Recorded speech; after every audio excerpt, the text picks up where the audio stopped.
YouTube Nation, we are downtown Fitchburg, Mass. And I have tried to find numerous articles on this. I would have loved to found one better than this article.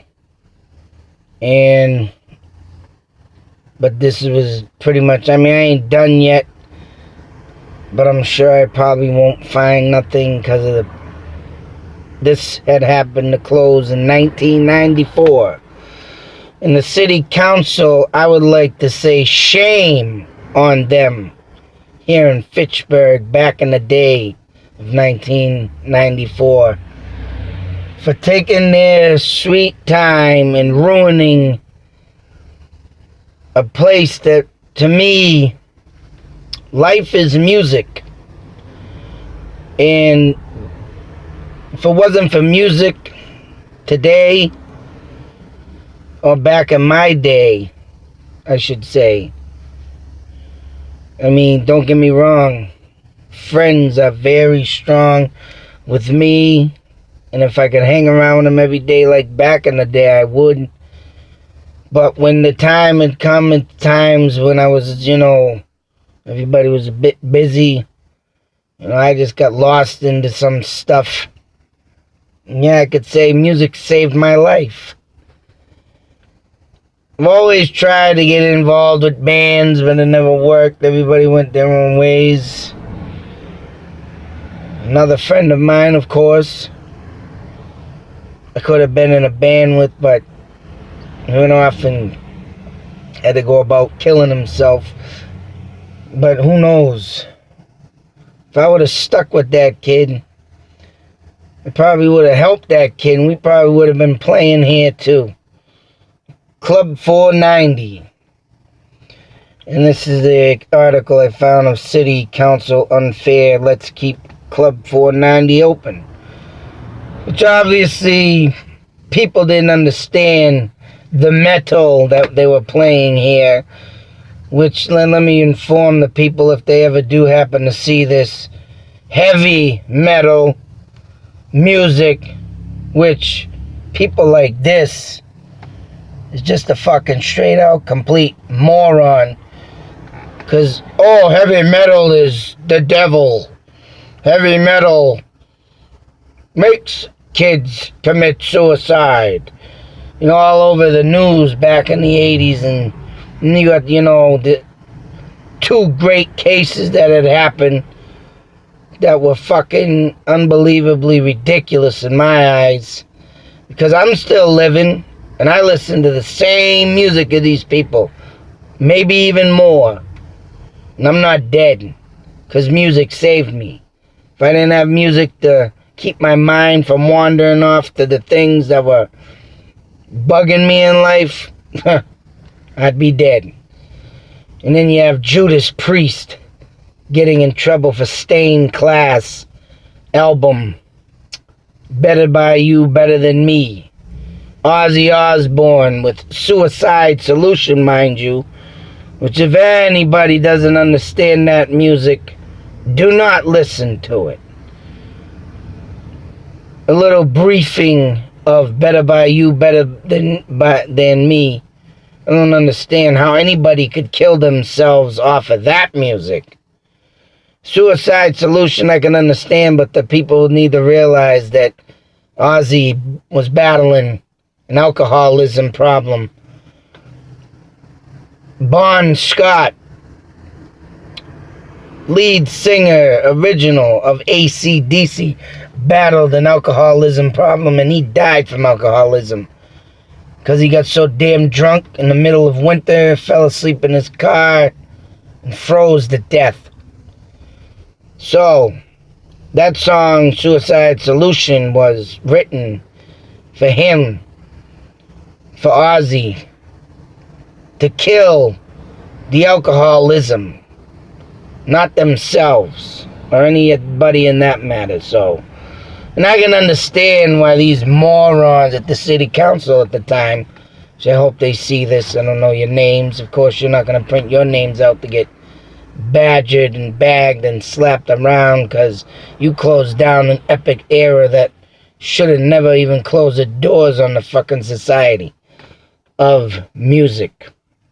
Heavy metal music at that. But I give credits to Richard Letarde.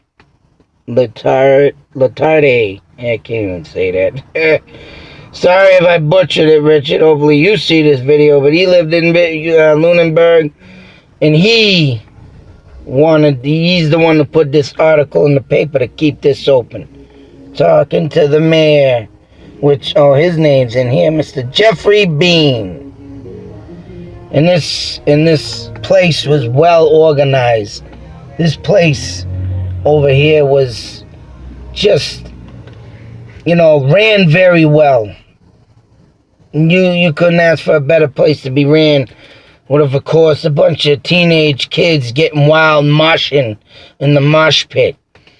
It got organized well, and they closed it down anyways. And I'm sure it's due to the fact that this is all heavy metal music, and someone's gonna get hurt. If you don't understand the metal culture, then you shouldn't be judging it to close it, shut it down. And today, metal still rules in my eyes, which some bands shouldn't even be here, but some still keep the faith of what the meaning of true metal is.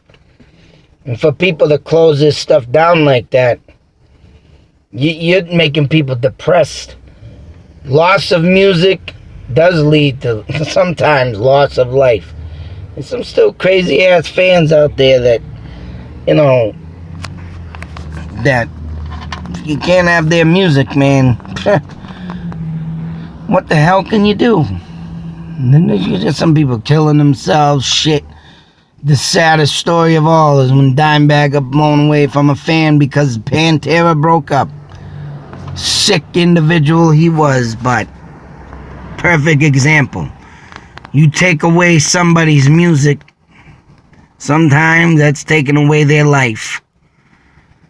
But anyways, here it sits as an ancient ruin. The sign still, I have a picture I'm going to put up on my thumbnail, but the sign still hangs high in the doorway. And as you go in this place, you would walk down a flight of stairs into a oblivious of pure screaming metal. Upstairs was a restaurant at one time, but now it's a stupid bar over here. Now I don't know what this is. Now it's a friggin' over here. I don't know what they're doing with this store, but it's storage shed of junk and building supplies now. Good job. I don't know where it would have lasted these days, but I think if the kids would still have this place, a place, to jam, to be like their idols, to be, how should I say, just to make the people love their music, man. You took away a lot by shutting this down back in 1994. And it's sick. It was sick, man. That was just a sick thing to do. Yeah, I got cars pulling, but I want someone thinking on. What's this fake dude? But, anyways, a sad, sad story that ended, in my eyes, an era that should have never been ended. I can just imagine what it'd be like today. I would have loved to have brought my kids to this place today. Even if it would have been just rock and something. Music, anyways. Keep it alive. And this town, man, anyways, falling apart. It used to be the building that set right up in here, all caught on fire. Now look at it. I gotta look at this picture over here that some freak put up on the wall. See, he's in Worcester too, but look at this picture over here. You got little demon walking things. And to me, this picture over here, and this is what Fitchburg allowed put on their buildings. And this, you know what? To tell you the truth, now that I look, this is a perfect example of what I think of Fitchburg falling apart. They got these stupid little devil things standing around a ship, and these little blue things I would call Fitchburg, and they're sinking their boat. as you can see, when the cars go by, it looks like the boat's going underwater. And then you got little demon creatures with horns sticking out of their heads. City council right there. Tore away something, tore away the ship. Now let's zoom into that. I've been meaning to friggin' do a video on that, but I'll just throw it in with this because of the simple fact of what they did to Club 490. As you can see, you got a little demon thing over here. Let me get my finger in here. Right there, laying on the island. Standing there, and there was one over here.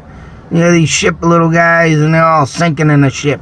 This is a pure art of what I think that is happening to Fitchburg now. Falling apart. I took a picture of a building that I put up on my other pages. The old farmer's building, and I'll just start up. I gotta get out of here. But anyways, that's right, music. Listen to that music.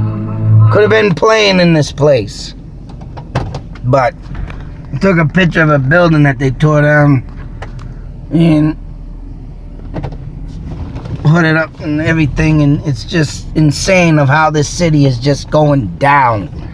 Buildings are being torn down. Actually, I'll take a little spin around the block here real quick. Another building I have to document going down. They might be old and everything, but come on. How many more buildings are gonna get torn down and replaced? Right here, look at this. Phew, Fitchburg falling apart, and you took away Club 490, which I think that would have left.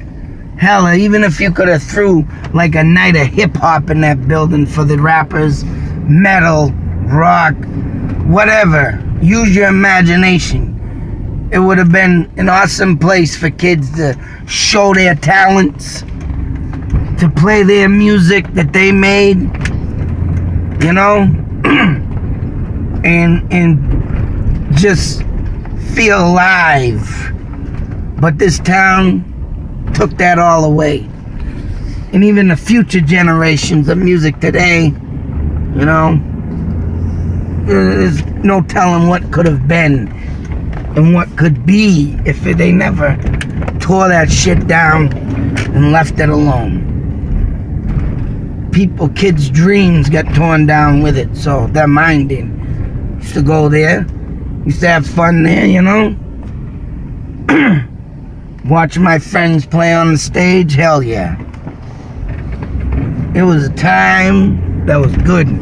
Time where you could just release yourself from all the stress problems as a teenager, get away from a while from the schooling and all that shit, and be there like a fucking pure rock star. But good going.